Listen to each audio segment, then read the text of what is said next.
ചെത്തുതൊഴിലാളിയായ ഒരു വൈറൽ ഗായകനുണ്ട് കണ്ണൂർ ഇരിട്ടിയിൽ. ഏത് തെങ്ങിലും പാട്ടും പാടി കയറുന്ന കോളിക്കടവ് സ്വദേശി ബിനീഷ് തൊഴിലിനൊപ്പം സംഗീതത്തെയും നെഞ്ചേറ്റുന്നുണ്ട്.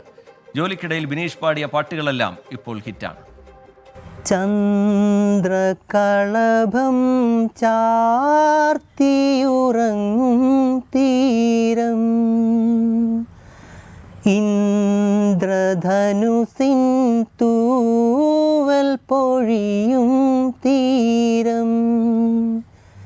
ഇരിട്ടി കോളിക്കടവ് സ്വദേശിയായ ബിനീഷിന് ചെത്തുതൊഴിൽ ഉപജീവന മാർഗമാണ്. സംഗീതമാണ് പക്ഷേ ലഹരി. തെങ്ങുകയറ്റം എത്ര ശ്രമകരമായാലും അതെല്ലാം പാട്ടിന്റെ അകമ്പടിയിൽ അലിയും.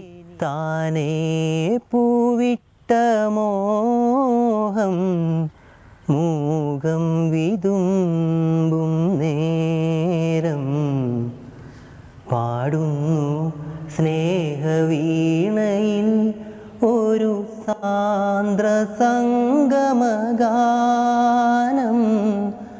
ശാസ്ത്രീയമായി പാട്ട് പഠിച്ചിട്ടില്ല. അടങ്ങാത്ത സംഗീതപ്രേമമാണ് ബിനീഷിനെ ഗായകനാക്കിയത്. സുഹൃത്തുക്കളുടെ പിന്തുണയാണ് ഊർജം. തൊഴിലിനിടയിൽ പതിവാക്കിയ പാട്ട് സമൂഹ മാധ്യമങ്ങൾ ഏറ്റെടുത്തു. കണ്ണീർ പൂവിൻ്റെ കവിളിൽ തലോടി ഈണം മുഴങ്ങും പഴമ്പാട്ടിൽ മുങ്ങി. ചെറുപ്പം തൊട്ട് പാട്ട് കേൾക്കുന്നുണ്ട്. അച്ഛനൊരു ചെറിയ ടേപ്പ് റെക്കോർഡുണ്ട്. അത് വെച്ചിട്ട് ഇങ്ങനെ പാട്ട് കേൾക്കും. പക്ഷെ പാടാൻ ഭയങ്കര പേടിയാണ്. ആൾക്കാർ എന്ത് പറയുന്നില്ല, ചമ്മലം വെച്ചിട്ട് ഒരു മൊത്തത്തിൽ പ്രളയം നടന്നില്ലേ കേരളത്തിൽ. ആ സമയത്ത് ഇങ്ങനെ എല്ലാവരും നമ്മളെ മൊത്തം വീടുകളും വെള്ളത്തിലായി പോയി. അപ്പോൾ ചുറ്റുപടുത്ത വീടുകളിലോ. അപ്പോൾ അതിൻ്റെ അകത്ത് അന്നേരം എല്ലാവരും ഒരുമിച്ച് സ്കൂളിലാണ് ക്യാമ്പിലാണ്. അപ്പോൾ ആടുന്ന് പരിചയപ്പെട്ടിട്ട് ആടുന്ന ഒരു ചെറിയ പാട്ടെല്ലാം തുടങ്ങിയതാണ്. കുറേ ആൾ പാടുന്നുണ്ട്. ഇപ്പോൾ ഒരാൾ പാട്ട് പാടി നോക്കിയതാണ്. 18 വർഷമായി ചെത്തുതൊഴിൽ മേഖലയിൽ തന്നെയാണ് ബിനീഷ്. ഇതിനിടെ എത്ര പാട്ടുകൾ ദിനേന കൽപ്പവൃക്ഷത്തിന്റെ മുകളിൽ കയറിയിറങ്ങി.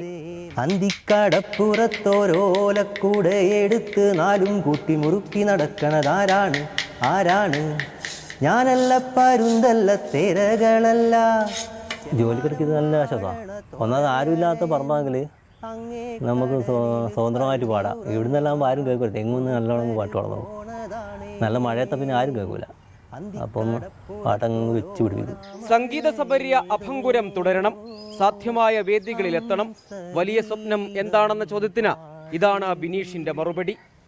വീണ പൂവിതളെങ്ങോ പിന്നിലാവിലലിഞ്ഞു. അരുൺ ഭൂണികനൊപ്പം സജോ ദേവസ്യാം, 24 കണ്ണൂർ. 24 അഞ്ചിന്റെ വജ്രത്തിളക്കം.